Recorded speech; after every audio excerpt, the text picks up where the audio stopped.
Mesmo na Câmara, projeto que reabre prazo para repatriação ainda causa polêmica no Senado. Separação do ensino profissionalizante na reforma do ensino médio é criticada. Plenário aprova penas mais duras para quem dirigir sob efeito de álcool ou drogas. E anteprojeto da nova Lei Geral do Esporte determina ficha limpa para dirigentes. Boa noite. Está na Câmara dos Deputados o projeto do Senado reabrindo o prazo para repatriar recursos que saíram irregularmente do Brasil. A votação de ontem foi tumultuada e teve um resultado contraditório. Um trecho foi retirado do texto, mas seus efeitos continuaram lá. A última versão do texto foi apresentada pelo senador Romero Jucá pouco antes da votação. A proposta desagradou a parte dos senadores porque não deixava clara a divisão do dinheiro com estados e municípios. Para votar um projeto dessa natureza, sem a garantia que os recursos vão ser divididos daquela forma que foi antes, com os estados e municípios, não há como votar isso. Por causa dos apelos, os estados e municípios acabaram sendo incluídos no texto. A União entregará 49% aos estados, ao Distrito Federal e aos municípios. Outro ponto questionado era o que permitia a repatriação de recursos por familiares de políticos e agentes públicos. Essa emenda está sendo chamada por aí afora de emenda Cláudia Cruz, a mulher do ex-deputado Eduardo Cunha. E todos nós sabemos, e investigações que estão sendo feitas por aí afora têm demonstrado a utilização de parentes como laranjas. O senador Jucá aceitou retirar o trecho polêmico, 2 parágrafos que citavam parentes de políticos. Nós concordamos com a retirada dos 2 parágrafos, senhor presidente. Pronto, não tem mais briga. Então está resolvido. Tirou os parentes. Mas a mudança acabou gerando o efeito contrário ao que os senadores pretendiam. A proibição para parentes de políticos saiu do texto. E se não está no texto, não é proibido.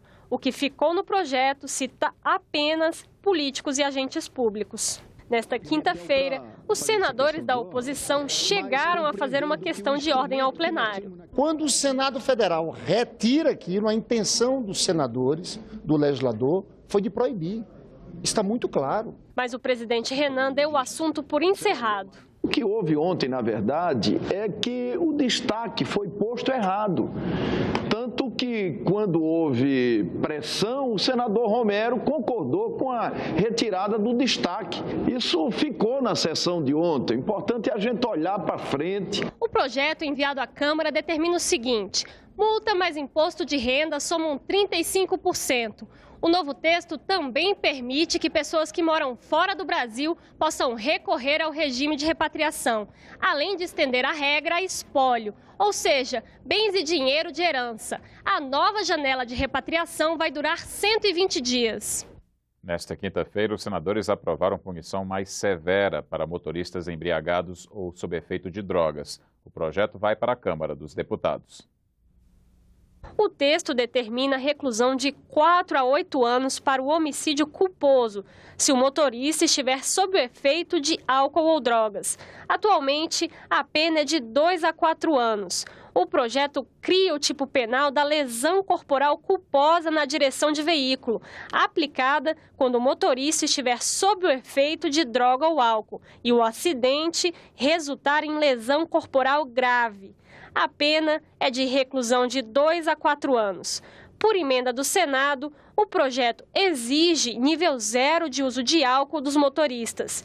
O texto também inclui entre as condutas proibidas a demonstração ou exibição de perícia em manobra de veículos e permite a aplicação de penas alternativas somente quando a condenação for inferior a 4 anos. São 40 mil brasileiros por mês, por ano, melhor dizendo, que morrem vítimas de acidentes de trânsito. Uma boa parte desta tragédia se deve à impunidade, se deve à leniência, se deve à frouxidão de algumas leis. O conjunto dos senadores também concordou com benefícios para advogadas que estejam grávidas ou amamentando. Elas ficam livres de passar por detector de metal, terão vagas reservadas nos estacionamentos dos fóruns e tribunais, acesso a creches e mais. O mais importante deste projeto é a mudança do Código do Processo Civil, garantindo a suspensão do processo por 30 dias, quando a gestante der à luz, for a única patrona da causa, ou seja, não houver outro advogado no processo, para que o cliente não seja prejudicado. Senadores e deputados devem votar na próxima semana na comissão especial a medida provisória que reforma o ensino médio. Hoje, os parlamentares realizaram mais uma audiência pública. A secretária executiva do Ministério da Educação defendeu as mudanças. Segundo Maria Helena de Castro, apenas 18% dos jovens que concluem o ensino médio conseguem entrar na universidade. A proposta que nós fizemos de ensino médio é exatamente para dar uma chance ao jovem para tornar o ensino médio mais atraente, para ele poder fazer escolhas. O fato é que nós temos um ensino médio que ele está quebrado em todos os sentidos. Mas educadores criticam pontos da medida provisória. A principal queixa é com a separação entre o ensino tradicional e o profissionalizante. A pessoa que tem que ter uma preparação profissional técnica, ela tem que ter também toda a preparação de cidadania que envolve uma formação completa. Esse tipo de separação dos jovens a nível do ensino médio, ele na realidade pode aprofundar ainda mais as diferenças sociais que existem no nosso país. Isso é inaceitável. A proposta também divide a opinião dos parlamentares. Temos aí N opções de formação técnica. E isso desafoga sensivelmente a pressão que tem para o terceiro grau. As pessoas, ao concluir um ensino médio técnico profissionalizante, ele tem a opção de seguir ou de ir para o mercado de trabalho com a sua formação técnica. Nós não podemos condenar a maioria dos nossos jovens pobres a serem apenas operários apertadores de botão, enquanto aqueles que têm condições e oportunidades outras poderão ter um ensino que lhes permita pensar, desejar, ambicionar e chegar a um lugar diferente. O texto recebeu mais de 500 emendas. O senador Pedro Chaves apresenta o relatório da medida provisória na próxima terça-feira. Ele é extremamente participativo, ele tem mudanças importantes que foram contribuições que vocês ofereceram. Eu vou ler o relatório e colocar em votação, porque nós não podemos mais perder tempo, já perdemos demais.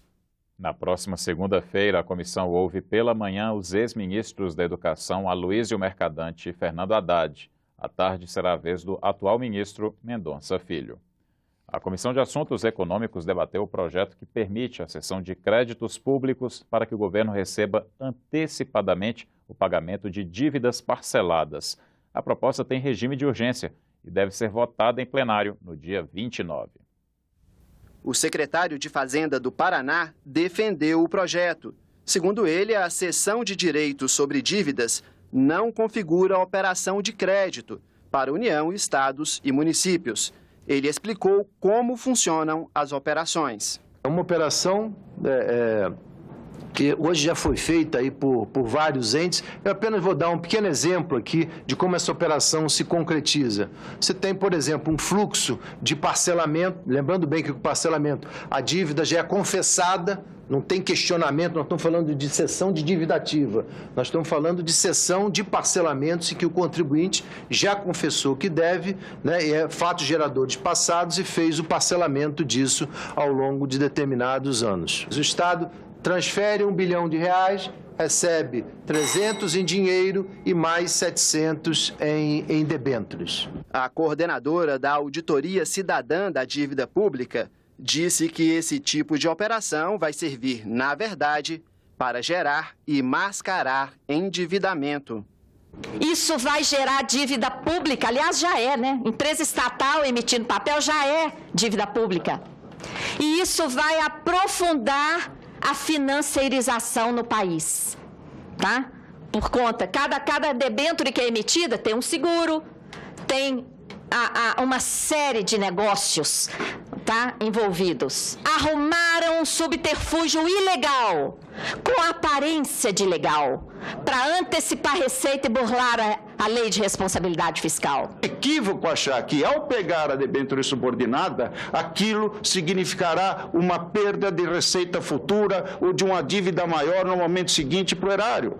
E é uma questão técnica, não é uma questão de profissão de fé. Então, eu queria dizer que a base do seu raciocínio que foi colocada está absolutamente equivocada. Carlos Kerbes, professor da Fundação Getúlio Vargas, apresentou dados que mostram que a proposta pode melhorar a capacidade de investimento do governo federal. Só a União tem condições, com a totalidade desses créditos, que tem ali dentro as participações de fundos constitucionais, de bancos públicos, BNB, BASA, e dos municípios e estados, de gerar uns ativos suficientes para dar as garantias necessárias, através desta modelagem, para todos os investimentos necessários para destravar toda a estrutura necessária de investimentos. Se o interesse público que nós queremos contemplar nos indicar que é bom para o país praticarmos essa operação de formas que o poder público tenha recursos imediatos que permitam o crescimento e o desenvolvimento do país, façamos. A audiência contou com a presença de uma ex-presidente do parlamento grego. Ela relatou a experiência da Comissão da Verdade e da Dívida, que funcionou em seu país, e alertou para as semelhanças entre o projeto brasileiro e imposições econômicas sofridas pela Grécia.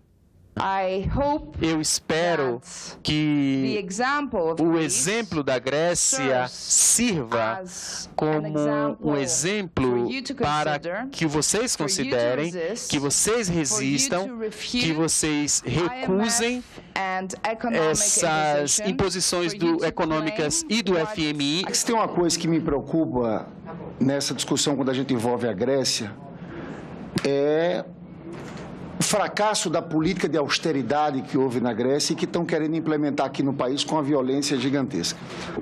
Eu entendo que todo prefeito, todo governador queira isso, porque é um dinheirinho a mais no caixa, mas o resultado futuro é desastroso. Os recursos para o esporte nacional poderão aumentar bastante se o Congresso acatar as sugestões feitas pela Comissão de Juristas que concluiu hoje o anteprojeto da Lei Geral do Esporte. Entre as novidades, ficha limpa para os cartolas. O anteprojeto da Comissão de Juristas consolida a legislação básica da área esportiva num só texto e revoga normas como o Estatuto do Torcedor, a Lei Pelé e a Lei da Bolsa Atleta. Declaro aprovado o texto. A proposta da nova Lei Geral cria o Fundo Nacional do Esporte, Fundesporte. Ele vai ser formado por 20% da arrecadação dos cassinos e outros jogos que serão legalizados, 10% da receita arrecadada pelas loterias da Caixa Econômica Federal e 0,5% do valor de comercialização de produtos de baixo teor nutritivo. Estabelece isenções fiscais para mega eventos esportivos, como aconteceu na Copa e nas Olimpíadas. Também isenta de imposto os prêmios pagos pela Caixa. E aumenta a responsabilidade de dirigentes de organizações públicas e privadas em casos de corrupção. Você terá outras notícias a qualquer momento na nossa programação e também na página da TV Senado na internet. Obrigado pela companhia, boa noite e até amanhã.